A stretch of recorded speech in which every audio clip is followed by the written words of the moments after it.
Hey, what's up, guys? Listen, this is just a short video. This is just to give you an alert, and hopefully you guys can pass this video on. It's a new scam going on for your tax returns.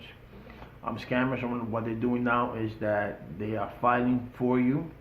Somehow they got your information. Remember, there was a breach with Equifax recently. They have all your information. They have your bank account. They have your routing number. They have everything. So what they do is that they file a claim for the IRS with all your information. Then they send you an email or they call you, letting you know that there was a mistake and some funds were sent to you by the IRS. And they would like you to go to your bank, withdraw that money out, and send it to them, either through Western Union, either through MoneyGram, or they ask you to buy some iTunes cards or a prepaid card and stuff like that, and put it in there. So if that happens to you, that you get some unexpected funds from the IRS, and you haven't filed, even if you filed and they reject it, because if someone already filed for you, it's going to reject you anyway. But if you have not filed and you got that unexpected refund, call your bank, let your bank know that refund does not belong to you, just so they can send it back to the IRS. Get that number, give it over to go to your local precinct, tell them that this individual or individuals want you to take out this money, and give them all the information that's in the email or the information that was given to you while they called you. Remember, IRS does not call nobody. IRS will send you a letter. Always remember that. So if you get an unexpected amount of money in your account, or unexpected deposit from the IRS, that says Treasury Department, call the bank, and let them know that their money does not belong to you, that was fraudulently put there. Then your attorney will handle it, and they'll send it back to the IRS. The information, like I said, the information they gave you, you give it to the police, and then the police will further investigate, or they'll pretend that the money is there, and they have the local police in that area get these people. But that is the newest scam that there is right now for people with IRS fighting.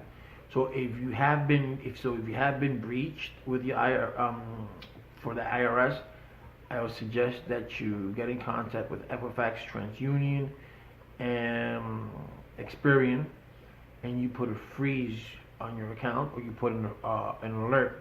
An alert, what it does is that when someone applies for a credit, that company has to give you a call and let you, unless it's instant credit, Most of the time, if it's instant, they just say, we'll send you a letter. But if it's not, even if it is instant, they'll have to call you, and you provide the number that you provided to TransUnion, Equifax, or Experience. They will call you and say, hey, Mr. Blah Blah or Mrs. Blah Blah, were you the one that applied for this card? And you say yes, and then they'll ask you certain questions, and then if it was you, they'll ask you certain questions, and then if you pass that test, the ID test, and then they'll either deny you or approve you, but they just want to know it's you. If it's not you, you say no, I did not do this.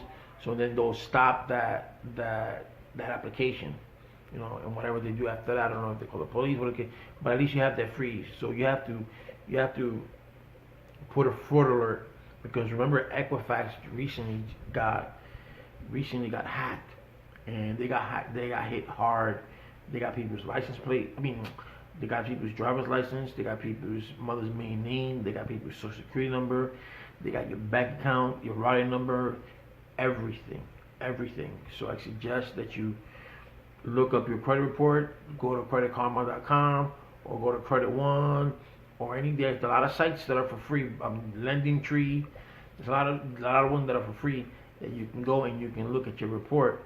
You don't necessarily want to look at your score, but you look at your report, make sure that there's nothing there. And the things that are there are correct. There's nothing there that's not correct. Or you can go to annualreport.com, and you can look at all your 3 of them for free, because you have that right. You can get a report.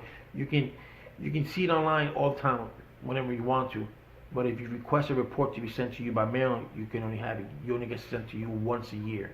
You can see it online whenever you want to. All 3 reports. So if you see something that you know it's not yours, report it to the agency. Let them know that it's not yours, so it can be removed and they can have an alert. So people, be careful giving out information. Be careful, don't, when you throw out your garbage and if it has a security number, make sure you rip it up. If you have a card, rip the card and shred it if you can. Always, if you have a credit card that has a chip, try to buy a wallet or a purse that blocks the signal from that chip, because they do have it. You can find it on Amazon. It's probably cheap, $7 or $8. Because there are some scammers. What they do is that they pass around with a scanner, and they just, all they do is they rub you like this. They don't even have to touch you. They just rub, and from the chip sends out a signal, and they catch it like that. And it has everything, your mother's maiden name, everything the bank has, they have. So you gotta be careful with that. Be careful with that when you go into a bank. Make sure that you touch where the slot is going in. That there's not a scheme. This is not a skimmer there. Make sure that also in the gas stations, stuff like that. So you gotta be very careful, because those are vital information, and you don't want to get caught out there. And then to prove that it wasn't you, then you have to send a police report, and then you have to send an affidavit, stuff that it wasn't you, and then it takes 2 or 3 months for it to come off your report. And those 2 or 3 months, like you said, you're going to buy a house, you can't do it because it affected your credit score. So now you have to wait for all that to come out, 2 and 3 months, and then you have to wait another month and a month and a half for that to come out, and then your credit score goes back up to normal. So to avoid all that, just watch out for these scammers and just beware.